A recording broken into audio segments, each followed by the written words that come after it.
التفكر في نعم الله. قال صلى الله عليه وسلم: تفكروا في آلاء الله ولا تفكروا في الله.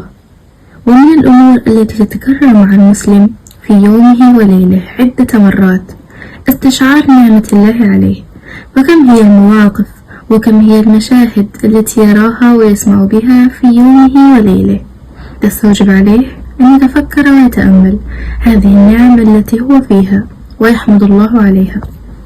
هل استشعرت نعمة الله عليك عند ذهابك إلى المسجد، وكيف أن من حولك من الناس قد حرم هذه النعمة، وبالذات عند صلاة الفجر وأنت تنظر إلى بيوت المسلمين وهم في سبات عميق كأنهم أموات؟ هل استشعرت نعمة الله عليك وأنت تسير في الطريق وترى المناظر المتنوعة؟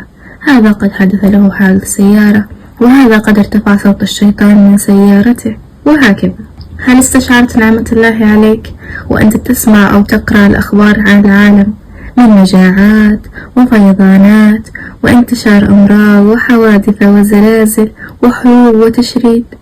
أقول إن العبد الموفق هو الذي لا يغيب عن قلبه وشعوره وإحساسه نعمة الله عليه في كل موقف وكل مشهد، فيظل دائما في حمد الله وشكره والثناء عليه مما هو فيه من نعمه: الدين والصحة والرخاء والسلامة من الشرور.